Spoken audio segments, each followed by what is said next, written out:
It's lovely to see him back. Let's see what's on my show tonight. My first guest is one of our favourite comedians. It is the fabulous Mr. Jack D, ladies and gentlemen. There he is. The housewife's favourite. I don't know if this is true. Jack, I read that you've been doing hypnotherapy to relax. Is that right? Yeah, I do. I have had a long history of needing to relax. Wow. And hypnotherapy is the way forward. So you're feeling sleepy? Even though you look like Grumpy, you're feeling sleepy? Jack D, ladies and gentlemen, there he is. He's on the show. My next guest, and this is exciting, because he'll be chatting and he'll be performing. He is the world's greatest street magician. It is the man known simply as Dynamo. Young Dynamo. He's a big star now. You know, when I was young, Dynamo, street magician was just a polite way of saying pickpocket. Well, you're not young anymore. I've just realised we don't have enough time for all our guests on the show this evening. Dynamo, you're going to do a big trick for us tonight, aren't you? Yeah, I'm going to try something, and you know I love you, Jonathan. Dynamo, ladies and gentlemen. Also on the show, this is exciting, one of the country's finest young actresses, it is Emma Watson. Hey, Emma. Looking lovely. Emma, of course, famously played Hermione in Harry Potter, but she's moving away now from the whole world of fantasy and magic, which is why we've sat her in between Dynamo the Magician and Grumbledore. Great to see you again, Emma. Thank you for coming on the show. They're the guests tonight, ladies and gentlemen. Ah, because you're a magician. OK. You know, Dynamo, no pressure, but you are doing this in front of Hermione. Oh, God. Wow. It's live. It is live.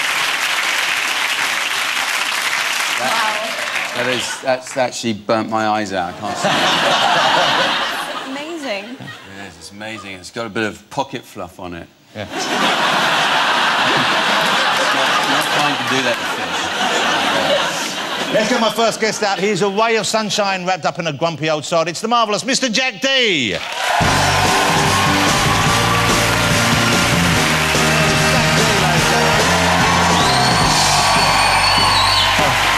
Thank goodness you're here. Jack D. Sit down, Jack. Well, that was impressive, that thing with the goldfish. Well, yeah. Oh, my eyes are sore, though. Was it really? You weren't that close to the flame? No warning or anything. Just... Don't come in and start complaining immediately. Well, you know, you can't just throw that at people when they're preparing to come on for an interview and then, you know, a big angle grinder goes off in your face. So, congratulations. It was your birthday recently, wasn't it? Was it your 51st birthday? Yeah, on Monday, yeah. Congratulations. How old are you? I'm also 51. Did you do anything to mark the occasion at all? Did your family do anything special for you? We got a takeaway curry. I got a parking ticket. So that was it, you know. And they gave me, obviously, I got presents. And, it was, regular, but not. Nothing big. Oh, nothing big. It's my party, my birthday, you know. But it was like, I had the family around. That was it. It was good. So the family. So you've got how many children? I got 4 children. 4 children. You and the wife are still together. You've been together for many, many years now. How long's the... We've been married now for 23 years. Wow, congratulations. Been around That's pretty good. 23 years. years. Yeah. That's pretty good. Is there still romance in the relationship? Do you still go on dates, that kind of thing? Yeah, we go on dates. I mean, I've always been romantic with Jane. We went away recently and we stayed in a... I said, Jane, come on, we'll go away for a night. We stayed in a boutique hotel, one of these... Little smart hotels. Little smart hotels. Designer. On the coast.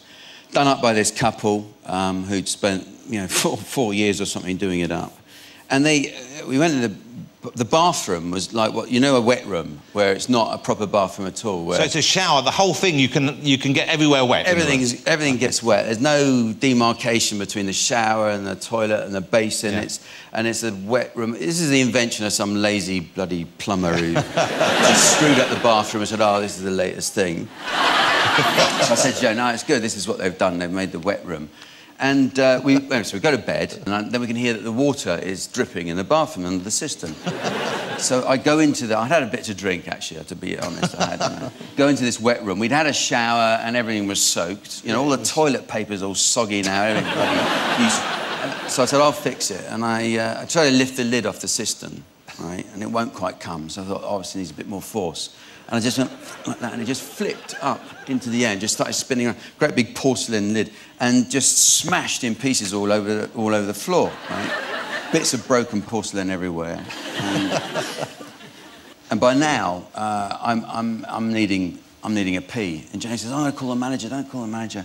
I'm needing a pee." And there's just a hole in the middle of the bathroom, right? But I don't want to go in, I had bare feet, I'd cut my feet to shreds. So I stood in the doorway like this, trying to aim for the hole like that. With all those broken bathroom bits all over. And I'm peeing all over. And I just looked around, and the manager was standing there. And I had no, Jane had just called him out. And the next day, there was such a bad atmosphere, I've got to say. Well, you know. And I said, I'll be on tour next, and I'll be coming through in November. We're fully booked. Didn't want me back. So. Well, you are on tour, though. You're on tour again now. Yeah, I'm on tour, yeah. Well, congratulations. This is the first time in how many years? 6 years. I decided to go back on tour because someone has to continue the magic of 2012, I felt. Yeah. Special year.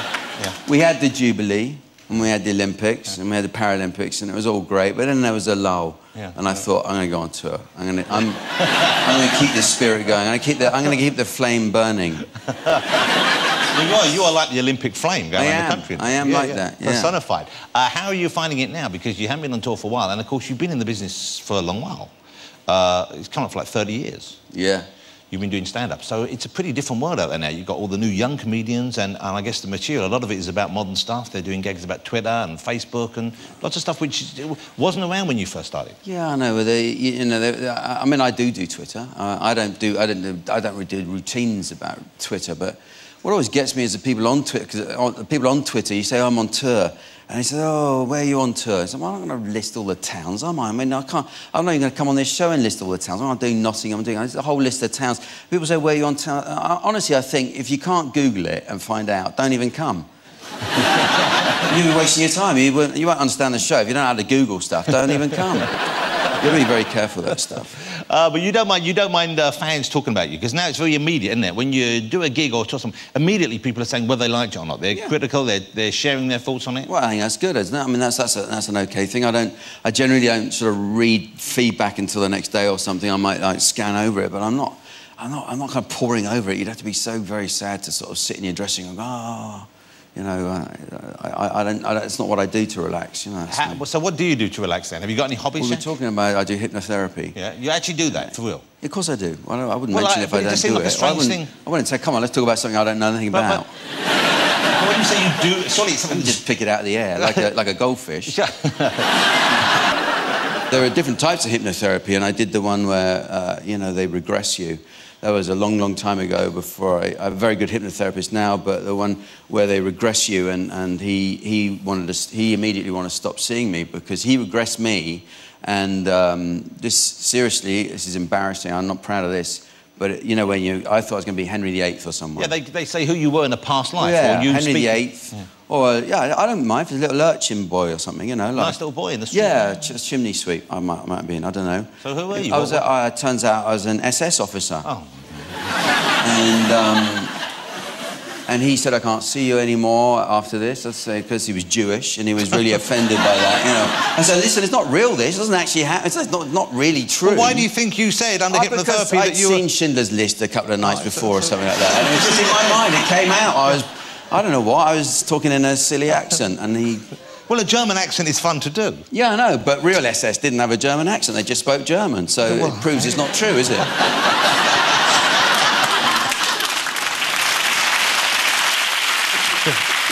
You've got a new show. What's this new show? It's called Don't Sit in the Front Row. Don't Sit in the Front Row. It's like a very different kind of thing. It's on Sky Atlantic, and it's starting in October, 29th of October. Okay. And this is a show where it's unlike a normal panel show. You've got comedians talking to members of the audience, and so they're not just doing material or stuff they've thought of before. They have to actually think on their feet, and it's good fun. It's a great show. We get to know members of the public through the show. So the person in the front row who's provided the most sort of raw comedy material is the winner of the show. We have a clip. You found some very strange people. Have a look at this. This is Don't Sit in the Front Row. I can tell you that Craig has actually done some acting work in Los Angeles, haven't you? Yes, I have. Yeah. What was the film called? Till They Come, or One More Time? Till They Come or One More Time? What was it called? Till They Come.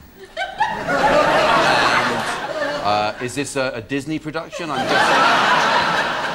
guessing. What was your role? Josh is too young to know, so would you please... Being assertive and being passive. So you were assertive and passive? Yeah. You were both Yeah. the plug and the socket, as it were.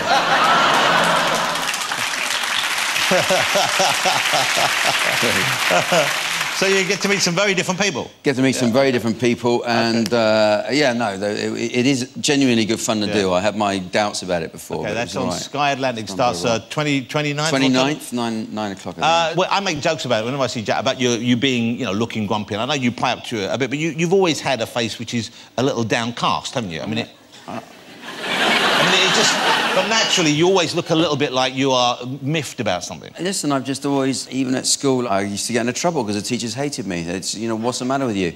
I said, nothing the matter with me. And they, you know, we had have a row with the teacher about, oh, we're going on a school trip, we're going to Isle of Wight for the day. And I said, well, honestly, what is the point? Because we're all going to be on the bus for 3 hours or something, and you get there, you're going to have your packed lunch, and you come back, and, you know...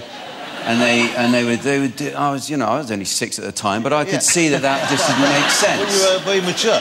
But have you ever thought about surgery or any kind of No, but I don't mean so kindly, because there's a new thing you might want to try.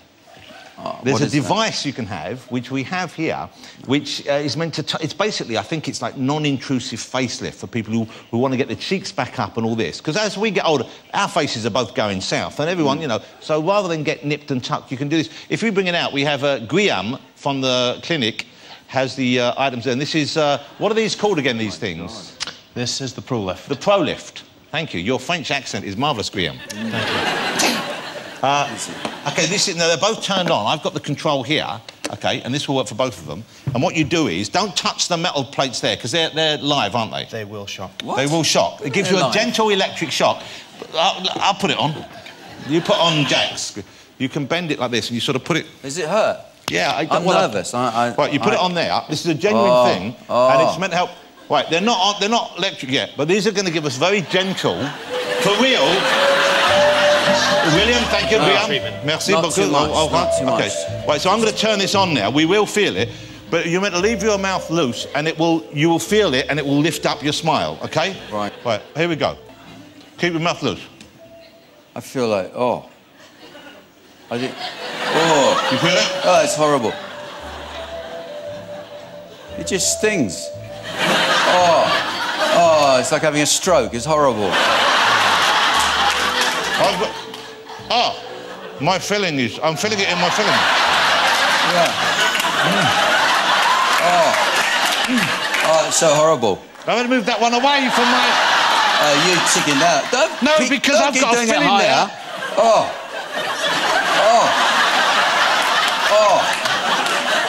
It's like that thing on Green Mile.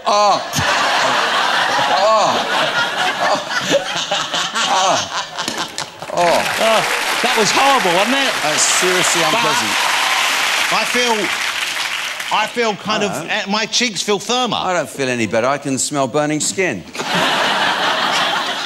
I feel a ting all the way around here. I do feel tighter. What? You don't need that. Just have a shower or something. You don't want to go through that. What a waste of time that is. Girls, do you think we look any tauter, any firmer, any more masculine? No. What?